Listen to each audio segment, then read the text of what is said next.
What is up, y'all? Welcome back to another episode of Talking Dogs Podcast.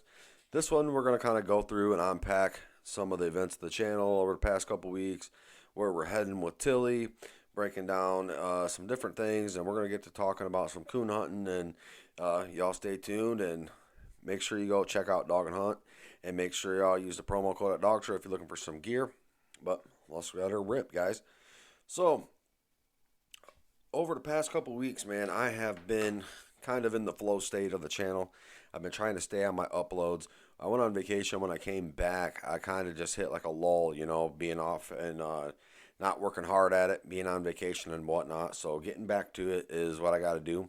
And when I get my mind on something, I got to get it out and I got to get going with it. And so you guys are getting all the content these days. I'm thinking about peeling it back down maybe to about a video a week. Our subscribers are going way up, man. So appreciate every single one of you guys. If you guys like this podcast and you guys come in and listen to this podcast, I really greatly appreciate you guys too, man.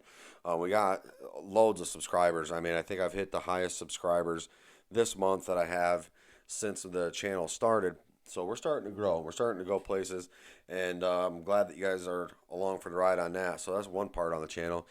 We got Dog and Hunt. So Dog and Hunt is awesome, And I was talking to my cousin, and I was just kind of telling him, I'm not going to back another dog supplier company. I don't care how big my channel gets, because I've reached out and I've made emails and things like that. I'm not ashamed to reach out and ask a company for something. Waiting around for me to get big enough, people start asking me, and then in my opinion, I've done things wrong. I've done my subscribers a wrong way, right? So trying to get you guys the best stuff, get you guys the best opportunities out there, and do discounts and stuff on that. I've been currently reaching out trying to get a dog food supplier, or like a dog food company to back me, or a dog food company to give me a promo code for you guys. I'm not going to take anything from anybody, and that's what one thing I told to the one subscriber. He commented, and he's like, just make sure that you're honest about it. And I'm telling you, I'm not a sellout. I'm not going to sell out for nothing. I'm not that way. If I'm not in agreement with it, I'm not doing it. If I don't like the people I'm talking to, I'm not doing it, whether I started talking or not. So that's just kind of how I am. So you guys ain't never got to worry about that out of me on this channel. So let's go ahead and talk about Tilly for a minute. So I have got a picture in my head, and I kind of have an end date in mind. There's a squirrel hunt coming up here, October 19th, over there in Chesaning. And my goal is by that time to be able to cut Tilly and her get pulled off a tree. That is my goal. I want her hunting until she's treed. That's a big goal, considering the amount of hunt time that I have available, the amount of time that I have available to get her in the woods, and kind of being stuck in this summer spot. Season don't open here until the 15th of September, so I've been kind of stuck in the heat, in all the leaves, in the not being able to get stuff down to her. So I'm starting to pick that back up now. Kids just started school. I got the mornings available.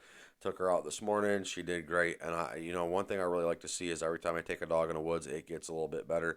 Shows me things that I like to see. And Tilly's done the work at the house. She's done the cage work. She's worked with the dead ones.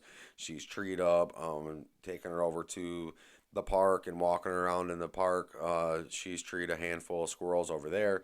And she was really getting on fire right before I took vacation. I was almost kind of kicking myself in the butt for even thinking about taking a day off from pushing that dog and getting her pushed around and getting off better. But we're going to get her back on track. And what I'm really looking for here, guys, is to start picking up on those videos. But you guys let me know in the comments if you guys watch those videos. Woods time videos are pretty lame, right? Because woods time can get pretty lame and get pretty boring. There's not a lot of action going on in that. And it's just a lot of waiting around, standing around in the same spot, being real quiet, waiting for your dog to finish what it's doing and either tree up for you or come back so you can push on to another place. And what I try to do is I try to get out for at least an hour, right? So at least an hour is how long I'll be in there. But if my dog's looking real curious, looking like it's wanting to push off and do this type of thing, then I'll stay out there for another hour, Today I had her out for, I don't know, about an hour and a half. She checked about 3 trees. She caught a track off of a squirrel nest and pushed it that 50 yards out. And whether she ran that backwards or not, I don't know. But I'm not going to push her. I'm not going to try to encourage her. And that's kind of the whole problem with woods time. It gets real boring because your job is to just stand around and do nothing while your dog stands around and does nothing. So, if we're in the woods time stage, guys, keep it up, keep at it. It's something that's so important. It's something that's so necessary. And if we want to shy away from having to beat on a dog to get it to go or shock on a dog to get it to go, then we need to just be standing still and every time it takes off and waiting on it and just fingers crossing it. And that's kind of where I'm at with Tilly. I know if I take her up to the park, I know there's plenty of squirrels over there, and she will get treed for me. Out in the state land, that's a whole different ball game. It's a whole different story. So that's a whole nother kit and caboodle in itself. But I am trying to get that worked out and get that ball rolling. So all the guys that are tuning in and like watching the squirrel hunting stuff, hopefully I'll be kicking out some more content on her. Let me know if you guys don't mind the woods time videos where she's not really doing much, because I don't mind putting them out. I don't mind putting them out. I basically video every time that I go out and try to get a video put together just in case some action kicks off and I can get a video out for you guys. But here's one thing that I kind of wanted to talk to everybody about for a minute on this podcast is, these days, fur on coon is down, so not a whole lot of people are taking. And then fur prices have been down for quite a lot of years at this point, and populations are rising up. We're looking at different priorities, and we need to assess ourselves. What kind of coon hunter are we, right? Because I'll tell you right now, it almost makes me sick to my stomach, even to this day, to walk away from a tree and leave a coon in it, because I was such a big fur hunter. And when I grew up, we lived just a mile down the road from the fur trader, and we would go every night and bring in coons and take them right down there and get our little money for them, or trade it in for gear for the dogs or whatever the case may be. I think I went down there so much. Every time I went down, the guy would say, "Ain't you sick of coming down here? A lot of people just save these up for the whole season." And I was like, "Well, you know what? I'm broke. I need a little bit of money, man." So, and when it comes down to like treeing multiples, a lot of guys get that. A lot of guys have seen that. And definitely, we took everything. Right, so if I seen 5 coons in a tree, I'm thinking that might be $100 bill. I'm taking every one of them down. So we were definitely out there to get fur and to get money and get paid. That's kind of what we were in for it, and we paid for it in the long run. I would say by not watching our coon population, not managing onto that, and keeping that kind of thing intact.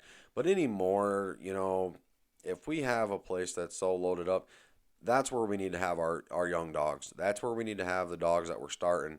That's where we need to be keeping them in the woods at, and giving them every opportunity and chance to tree up as many times as they can, and get a lot of good work on them. My personal opinion and the way that I've always thought about it, and I said this in a different podcast, is I like running when the challenge is on. Like honestly running when the challenge is on, and that's when it's like, well, today's definitely the worst possible day to get a coon treed. Let's go run. All right, today's the absolute most worst weather to get a coon treed. Let's go put the dogs in the woods. And I was very adamant on that. And one thing that I was always told, and one thing that I know to be fairly true here is, if we get dogs that come from out of country, right? So they're coming from different states, or they're coming from different parts of the state that have way different terrain. So if we have dogs that are coming from a real hard terrain, a real rough go of it, when they get up around on some easier flat land stuff, or they get up around some of these thicker areas with more coon in them, they just go off the hinges. They are on fire. They're hard to keep up with, and they're just slamming trees, man. And that's one thing that I have always been told, and that's one thing that I've kind of known to be true for a very long time. So I always had the other side of the coin flipped in my head. Like, I got to get these dogs running in the harder conditions. I got to get these dogs running in the harder, uh, terrain, and get them in the harder situations, just so when I get up into the easy stuff, they're going to be on fire. They're going to be phenomenal. And one dog that I did that with, and I knew to do that with, was Cashman.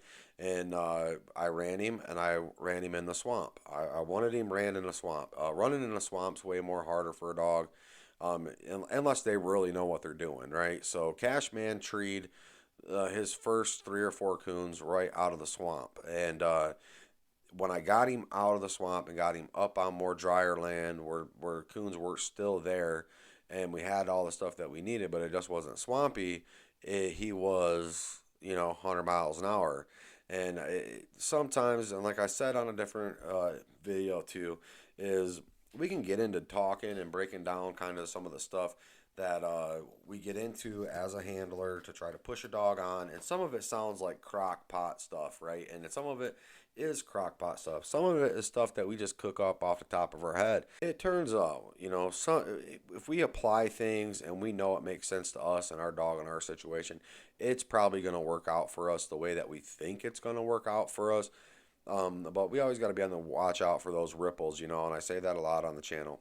So another thing here that I kind of wanted to talk and touch on is I have said I don't know how many times on the channel, I was really thinking about making a dog a combo dog, making a dog a meat dog. So I want to kind of talk about that for a second. Up around here, combo dog, meat dog, it's the same kind of thing. Just kind of depends on whether or not you're taking or not taking, right? And me being the guy that I am, that if my coon dogs back in the day, if they treed a possum, it was a calamity. I was, it was just like a thing. It just, you couldn't handle it. It was awful. It was the end of the world situation. I can't stand it. I can't deal with it. And if my dog did it, I was not happy. And so these days, I've been put in a couple situations. I got a possum coming around here around the house every night after I bring the dogs in, pilfering around the kennels out there. And every time I see it, I'm like, I'm gonna go get Tilly and put her on it. And then I get up to go do it, and I go, you better sit your butt down. That's a squirrel dog. You know what I mean? So I get stuck in that. So I had plenty of opportunities to already start getting Tilly into a combo dog. I had plenty of opportunity to get Cash turned into a combo dog, but I ain't got the gumption to do it. I think I'd like to do it until it's time to do it, then I chicken out. So if anybody wants to see me make a combo dog, give me a little bit of push in the right direction, because I think that's what I want to do. And I think when it boils down to it, if I'm trying to do the comp hunting thing with Tilly, and I'm trying to stay on that, right? So I kind of want to do that. Now the squirrel hunting rules are kind of way looser about coons and about possums and different things like that. We're not taking minuses in that sense, but I would prefer a dog, if I'm going to comp hunt it, to hunt what it's supposed to be hunting for that hunt. But at the same time, I'm also a very big pleasure hunting guy, so I'm not all wrapped up in the comp hunting stuff. I'm really into pleasure hunting. That's kind of my mainstay, and it has been ever since, forever, outside of, the fur hunting. And when we're kind of fur hunting, that's pleasure hunting too, to me. And I've heard a lot of talk about the difference between a comp dog and a pleasure dog. Well, first things first on that note is, what is our definition of a coon dog, right? And it is kind of like, the more that we think about a coon dog and what we think a coon dog is individually, that's where we're going to find the difference. Because to me, a coon dog is a coon dog, right? I'm looking for high pressure dog. I'm looking for a high speed dog. I'm looking for a hard tree dog. I'm looking for a dog that'll tree something in a heartbeat. I'm looking for a dog that's going to surprise you. And just my coon dogs and my pleasure dogs. And that's kind of where my mentality was at for a lot of years.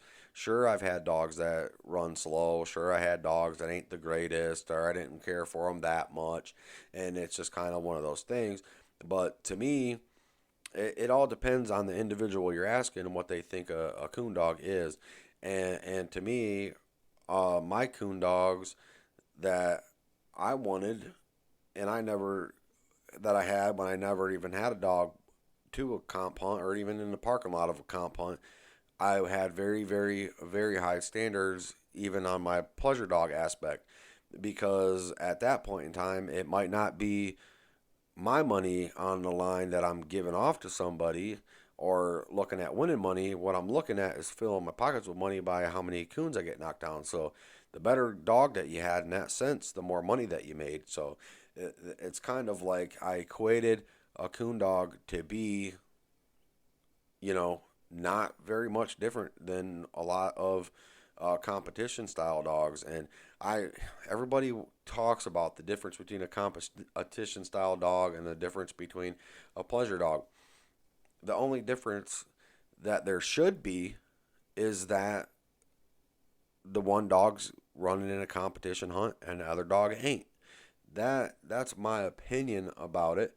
So if we're a guy that has that standard set or that level of mentality behind our pleasure dogs, then we should be fine to transition over into the comp hunting world just fine. And, everybody thinks a little bit different about what they want out of their dog, looks a little bit different on what they want to see, how often they want a dog to tree, things like that. And I think qualifying for a coon dog to me is cut you off this leash and you go and you tree a coon. That's the only qualifying factor that we technically really need to have a coon dog is we cut you off the leash and you go and you tree a coon. That's all we need, and that's the bare bones basic necessities, and we can build ourselves up from there. We can do whatever we want to do. But, I've said in a couple videos, the main goal of all of this is to tree coons. So that's, if we ain't got a dog that does that, it ain't a coon dog. And some dogs are better at it. Some dogs are faster at it. Some dogs are slow but still tree more than the fast ones. And some dogs blow out of the country. Some dogs hang around. Me, I have never been a fan of a dog that will blow out of the country and run a mile and a half deep. I have never been a big fan of that, because that means I got to go get him, And up here, the state land chunks, you can find some big ones. I'm not going to sit here and say that every single chunk of state land is tiny, but we've had state land that was, 200 feet wide and super deep, right? So you have a little tiny strip that you need to keep your dog on. That ain't ever going to happen. But basically up here, you're any, back in the day, you're just looking for a pull off that says state land you can cut your dog on, and it's going to go wherever it's going to go, and that's where it gets rough. That's where it gets into issue. That's where a lot of bad things can happen, get into different situations on people's property, in people's yards, and dogs running in the roads and all this stuff. It just turns into a calamity really, really quick. And, I've been fortunate enough over the years to not have lost a dog to the road, or lost a dog to somebody shooting my dog or anything like that. And that's where I want to point out that everybody's experience coon hunting is different. Everybody's experience of dogs is different. Everybody's experience is different in general. And, we can be fortunate and have a lot of good places to hunt, and we can be disfortunate and have a lot of bad places to hunt, or vice versa. Either way, we can have a really good dog and really bad woods. We can have a really bad dog and really good woods. We can have a really good dog and really good woods. We can have any combination of any of that stuff. And, being, for the most part, a solo hunter. Now, a lot of guys are, right? It's hard to find people that you like to hunt with and stay hunting, right? It's hard to find guys that got dogs that you like running your dog with, that, either this reason or that reason or whatever the case may be. But for the most part, a lot of guys probably do solo hunt. I got to the point to where I was exclusively solo hunting, and I mean for years, I didn't hunt with anybody else. Right? It was only me, and I didn't hunt with anybody else. And there was a lot of different reasons for that. You know, and I never cared. And I went through my phase to where I only wanted to hunt with other people for a very long time, and I talked a little bit about that. But you know, if you want to know if you got the good dog and your buddies don't, how many dogs does your buddies go through to your dog, right? I had a couple buddies, kind of had a thing going. Um, it was more of like a little a little side competition. How much money can you make starting dogs with my dog and not give me any of the money? And you ain't got to pay me, but you ain't never gonna get a dog in the woods that'll beat mine, right? That's kind of the side ticket. I had a couple buddies that I hunted with, and I mean, each of them probably peeled through 15 dogs trying to beat my dog. Never happened, never happened. And they went through pups, and they went through young dogs and gyps, and they even bought 8-year-old dogs, and they even bought this. They even bought a whole entire litter of puppies and split them down the middle and tried to get them beat that way. But you know, I never cared because I'm all about the dog's work, and I'm always all about you know, helping people out. I don't need nothing in return if somebody's in honest need of some help, you know. And if them guys really honestly needed some help getting them dogs started, it didn't bother me a bit to put my dog in the woods with them. But they'd get a dog and put it in the woods. Once it started treeing good or making its own trees, they'd sell it off for 1,000 or whatever dollars it was, and then grab another one and do it all over again. And even got so bad to they had people that I didn't even know bringing their dog to do that too, and I didn't have a problem smoking them every time, but it gets old. You know, it gets old. It's like I know what you guys are really about. You're really just trying to use a dog that you can pull off a tree every time you cut it, and put a dog that maybe has some problems, or a dog that maybe ain't been started yet, and get it going a little bit and sell it off and make yourself some money. Um, to that point and to that end, you know, there's only been a couple dogs that I've ever owned that I regretted getting rid of. And I'll say that. I've owned quite a few dogs. There's only ever been, you know, one or two dogs that I've ever thought about and regretted getting rid of, right? They were on that level. They were, you know, a dog for me. I worked with them well, and we performed and got good results out of them. But and in that sense, on the offhand, I learned to appreciate and I learned to respect other dogs that weren't that way, right? I became humble in that sense, I would say. And I'm not tooting my own horn. I'm not the best coon hunter in the world. I ain't never had the best dogs in the world. And I bet you there's probably half of my subscribers probably have better dogs than what I had. And I'll be the first to admit that. You know, I'll be the first to admit that right offhand. And we all live our own lives, and we all live our own experience, and we all have our own ways. And you know, it is what it is. I don't mind at all. You know, and the only thing that I like doing is I like just sharing my knowledge, and hopefully it will help somebody else.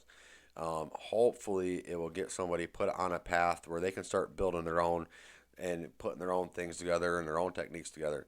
And one thing I want to talk about here is if we get dogs that are line bred, of course they have a certain way that they're better at starting, right? They're starting this way because they've been line bred for however many generations for dogs that start this way, you know, or start this early or start that late, or we know when they're gonna pick up. It's just line breeding stuff. A lot to do with just breeding for genotype is what they call it. And that's one thing that I wanted to make a video on. If you guys want to comment down below, I just wanted to make a video and maybe compare coonhounds to some other dog breeds that are kind of quite harder to, how coonhounds are kind of quite harder to breed for and get consistency and things like that. But I'm going to let that one alone and we'll get pushed on here more.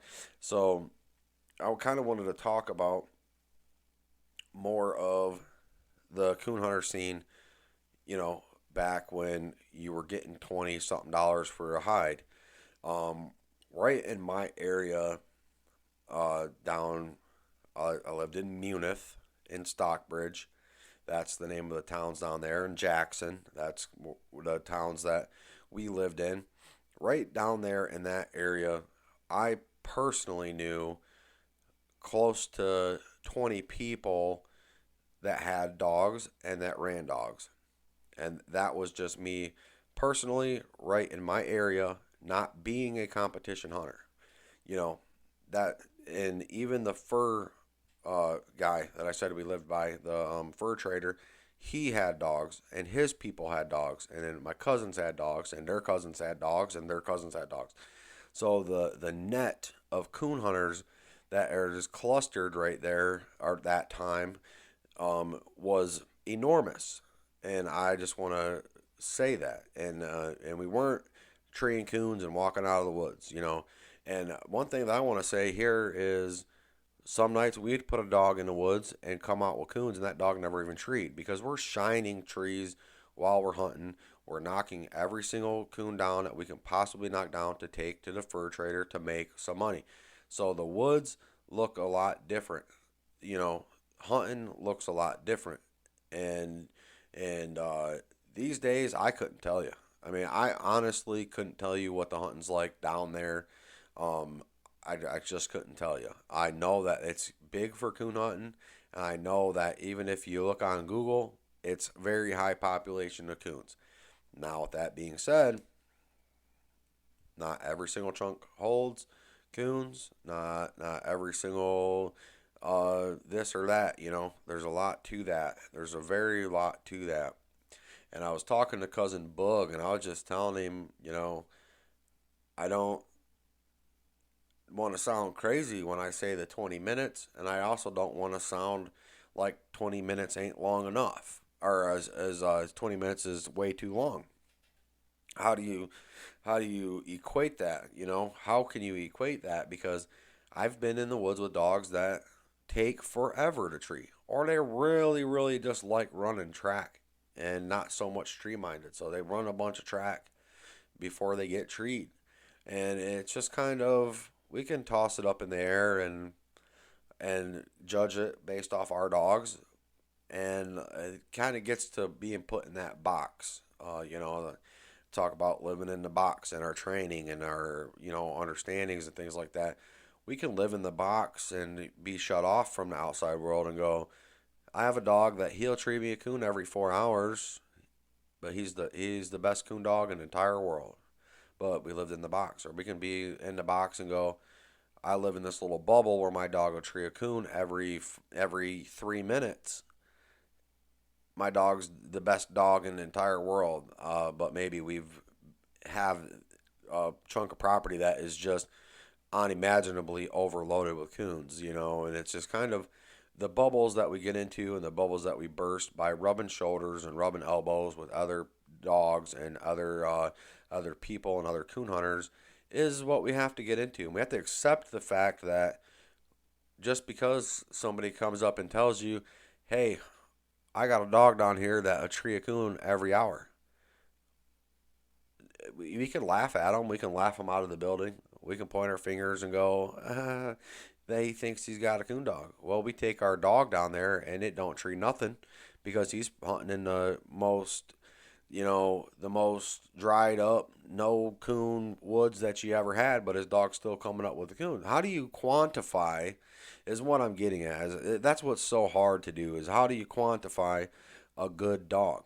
There's so much that goes into it. I mean, every single variable makes a difference. You know what I mean? Every single variable makes a difference.